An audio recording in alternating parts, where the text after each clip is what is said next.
Bismillahirrahmanirrahim. Tuan-tuan dan puan-puan yang dirahmati Allah sekalian ya. Ni kita baca ayat yang ketiga daripada surah Al-Muzammil ya. Surah Al-Muzammil ni tuan-tuan buka muka surat 574 ya. Kita dah bahas ayat yang pertama dan ayat yang kedua. Saya ulang balik semula. A'udzubillahi minasyaitonirrajim. Bismillahirrahmanirrahim. Ya ayyuhal muzammil qumil laila illa qalila nisfahu aw inqus minhu qalila aw zid alayhi warattilil qur'ana tartila. Jadi hari ni kita ambil nisfahu aw inqus minhu qalilan, kata Allah ya. Baik, apa makna ayat yang pertama dan kedua? Okey, ayat yang pertama, ya ayyuhal muzammil, wahai orang yang berselimut, ni rujuk kepada Rasulullah SAW yang sedang takut dipeluk oleh isteri baginda Siti Khadijah.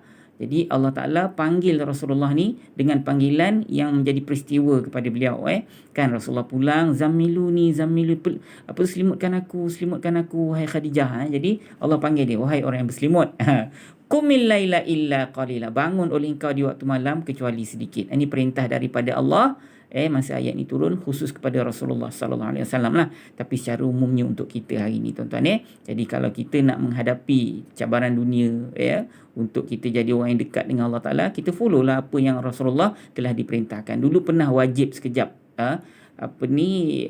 solat tahajud ni sebenarnya wajib dulu masa mula-mula turun, tapi di hujung-hujung surah ini telah dimansuhkan kewajipan tersebut. Baik. Nisfahu awin qus minhu qalilan.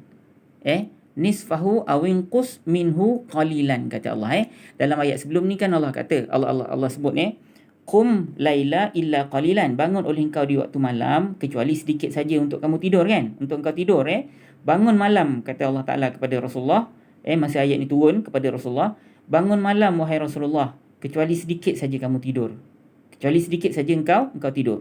Nisfahu awin qus minhu qalilan. Nisfahu, separuh daripada malam tersebut. Nisfa maknanya separuh, hu ia separuh daripadanya, kata Allah au unqus, atau kurangkanlah olehmu daripada malam tersebut sedikit. Maksudnya apa? Maksudnya separuh malam ataupun kurang dari separuh. Kurang sedikit dari separuh malam atau kurang sedikit dari separuh, kata Allah Maknanya bangun malam, separuh malam kau kena spend untuk bermunajat kepada Allah. Kalau tak separuh malam, kuranglah daripada separuh itu sedikit.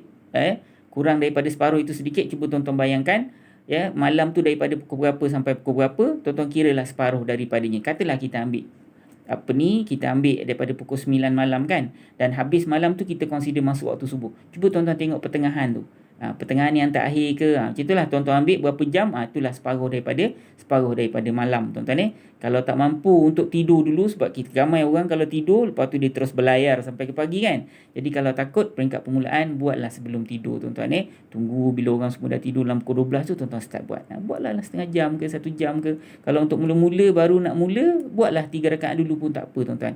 Buat, nanti dapat kemanisian dia baru kita tambah tu bukan senang tuan-tuan Baik, kemudian ayat berikutnya, auzid alaihi warattilil qur'ana tartila. Tadi Allah kata separuh ataupun kurang dari separuh kan. Kemudian Allah sebut auzid alaihi, atau tambah sikit.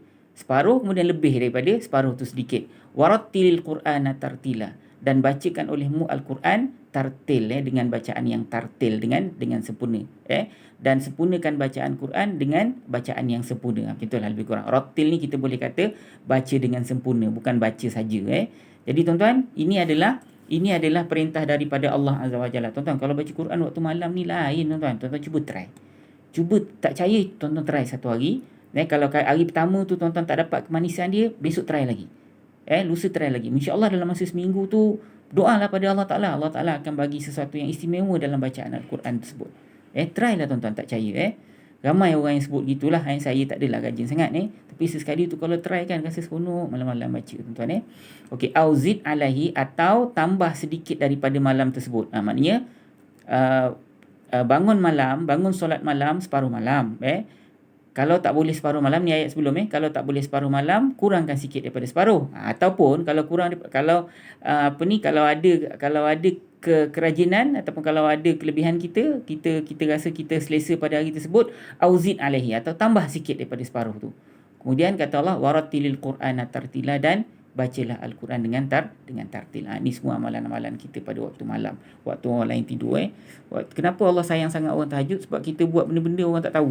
Kita seorang. Kalau kita semayang kat masjid, orang nampak kan. Jadi syaitan nak hasut kita supaya riak dan takabur tu memang senang kan. Ujub tu senang. Tapi kalau malam-malam siapa pun tak tahu kan. Kita seorang. Jadi kalau kita buat betul-betul ikhlas untuk Allah. Sebab tu Allah suka. Okay, kita ambil teknikal tuan-tuan. Nisfahu awinqus minhu qalilan. Nisfa maknanya separuh. Nisfa maknanya separuh. Ini isim ke fi'il ke haraf tuan-tuan? Tentulah isim. Separuh Ini isim. Tapi tak ada tanda alif lam, tak ada tanwin, tak ada nisfa separuh, hu daripadanya, separuhnya atau separuh daripadanya. Separuh apa? Separuh malam ni. Separuh daripada lail yang kita telah bahas pada ayat yang sebelum ini. Separuhnya atau kurangkan oleh engkau daripadanya sedikit. Nisfa maknanya separuh. Ini ialah kalimat isim. Kita tahu isim dia melalui makna dia. Kalau isim, ini isim yang ada gelaran dan fungsi ke isim biasa? Tuan-tuan, ni ialah isim biasa. Jadi kalau isim biasa, tuan-tuan tengok pangkat dia. Pangkat dia apa? Ni baris atas ni. Fathah. Pangkat dia mansub. Kenapa mansub? Itu kita akan bahas pada pelajaran kita peringkat ketiga nanti. Kenapa dia mansub? Adakah dia ni at-tawabek ke, ataupun dia ni mansub disebabkan oleh salah satu daripada 11 penyebab ke? Nanti kita akan bahas pada peringkat ketiga. Tuan-tuan jangan risau. Sebab tu saya kata sekarang ni tuan-tuan kena mahirkan apa yang saya suruh mahirkan. Itu persediaan kita untuk masuk peringkat yang ketiga. So saya nak tanya, nisfa ni pangkat dia marfu' ke mansub ke majrur? Pangkat dia mansub. Tanda mansub di mana? Tanda mansub di fathah. Kemudian hu maknanya apa? Nya atau dia atau ia sama belaka. Separuh nya. Okey, hu ni kalimat isim ke fi'il ke haraf tuan-tuan? Dia merupakan kalimat isim. Isim yang ada gelaran dan fungsi ke isim biasa? Cuba jawab. Isim yang ada gelaran dan fungsi, betul ke tidak? Baik, apa gelaran dia tuan-tuan? Dia, aku, engkau, nya, mereka. Isim apa? Isim ganti nama diri. So fungsi dia jadi ganti nama diri lah. Betul ke tidak? Okay, dia jadi ganti nama diri kepada siapa atau kepada apa? Separuhnya atau kurangkan oleh engkau daripada nya sedikit. Nya ni rujuk pada apa tuan-tuan? Rasa macam nak bagi kuis je kat tuan-tuan. Cuba jawab. Separuhnya atau kurangkan oleh engkau sedikit daripada nya sedikit. Nya rujuk pada malam lah tuan-tuan. Separuhnya, separuh malam tu. Atau kurangkan oleh engkau daripada malam tersebut sedikit. Tu maksud dia. Okey, nisfahu, hu ialah kalimat isim. Dia ni ialah isim yang ada gelaran dan fungsi, iaitu isim dhamir atau isim ganti nama diri.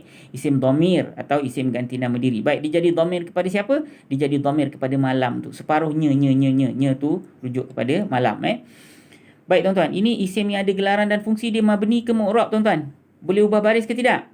Tak boleh. Dia mabni. Yang mu'rab ialah isim biasa. Okey, au maknanya atau. Ini ialah kalimat haraf. Haraf apa, ingat tak? Harap penyambung cerita.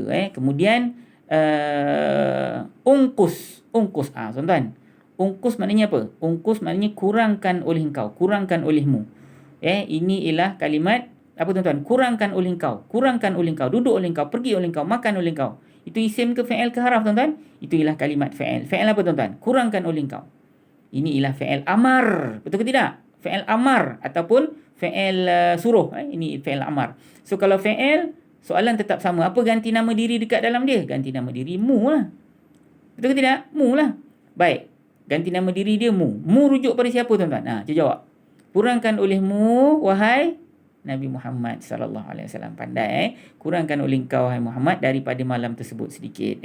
So ganti nama diri dekat dalam ni ialah engkau ataupun mu. Mu atau engkau rujuk kepada Rasulullah SAW. Okay, ada tak maf'ulun bih? Kurangkan apa? Ada tak? Kurangkan daripadanya sedikit ataupun kurangkan sedikit daripadanya. Ada tuan-tuan ni. Qalilan ni ialah maf'ulun bih dia. Kurangkan apa? Kurangkan sedikit. Yang dikurangi tu sedikit itu yang dikurangkan. Kena tak kaedah? Kena tak karakter maf'ulun bih? Ada ustaz. Kena ustaz. Dia nampak di baris, di pangkat di mansub.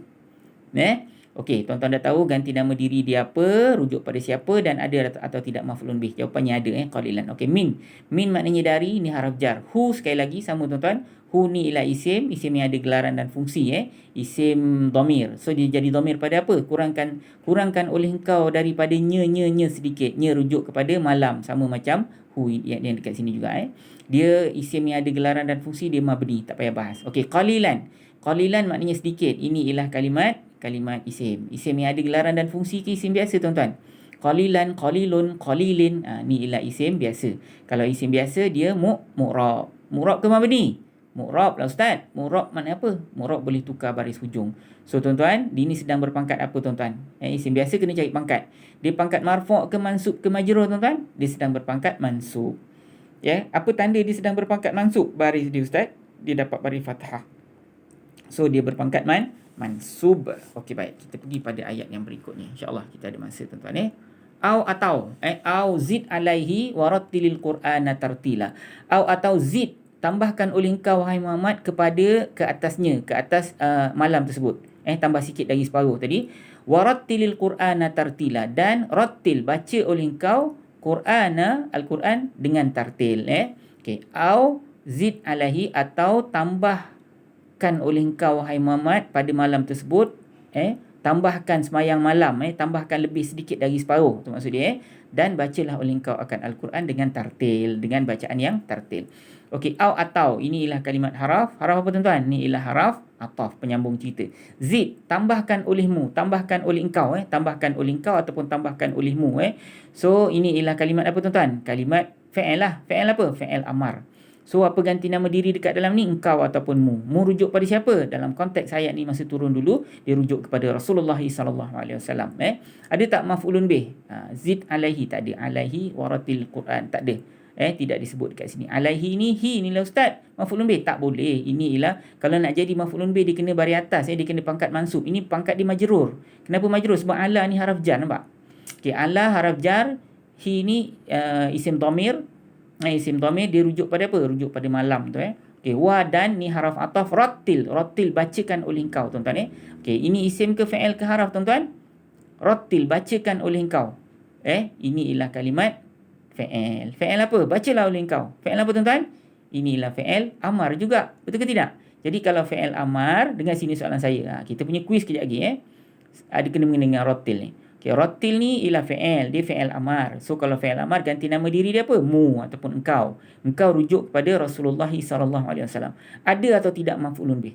Bacalah oleh engkau. Apa yang kena baca? Ada atau tidak dalam konteks dalam konteks rangkap ini? Bacalah oleh engkau. Ada tak ditulis kat sini maf'ulun bih dia? Yang kena baca tu apa? Surat ke apa ke? Tuan-tuan bagi tahu dengan saya, ada atau tidak maf'ulun bih, dan kalau ada, mana maf'ulun bih dia? Mana maf'ulun bih? Apa yang kena baca? Saya nak tahu tuan-tuan. Dan kalau tuan nak jawab, pastikan dia punya kaedah dia nak tengok maf'ulun bih, karakter baris dia kena betul. Ujung dia kena baris yang tertentu. Nak jadi maf'ulun bih, dia kena marfu' ke mansub ke majrur, tuan-tuan kena tengok. Baik, kalimat berikutnya Al-Qur'ana. Inilah kalimat isim. Isim kan ada alif lam. So kalau isim dia isim yang ada gelaran dan fungsi ke isim biasa tuan-tuan, dia ialah isim biasa. Kalau isim biasa dia mabni ke mu'rab, dia mu'rab. So tengok ni, dia mu'rab marfu' ke mu'rab mansub ke mu'rab majrur tuan-tuan? Dia mu'rab mansub. Tanda mansub di mana? Fathah. Okey, baik. Okey, tartilan. Tartilan ini juga merupakan kalimat isim. Maknanya sempurna ataupun tartilan bacaan yang sempurna. So tuan-tuan tahu ini ialah kalimat isim. Tengok ni tanda dia, tanwin.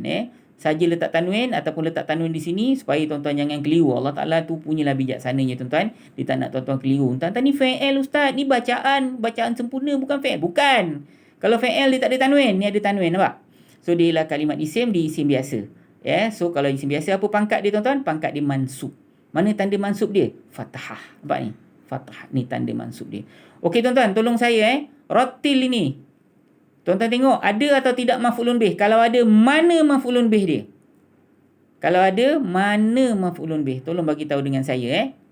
Mana maf'ulun bih untuk kalimah rattil ni? Kalau ada. Kalau tak ada, cakaplah tak ada. Kalau ada, mana? So tuan-tuan, tolong hantar jawapan tuan-tuan ada atau tidak maf'ulun bih untuk fi'il mudhari' fi'il amar rattil ini. Tolong hantar ke 0108173131. Saya tunggu jawapan tuan-tuan. Tolong jawab dengan betul tuan-tuan. Sayang tuan-tuan. Assalamualaikum warahmatullahi wabarakatuh.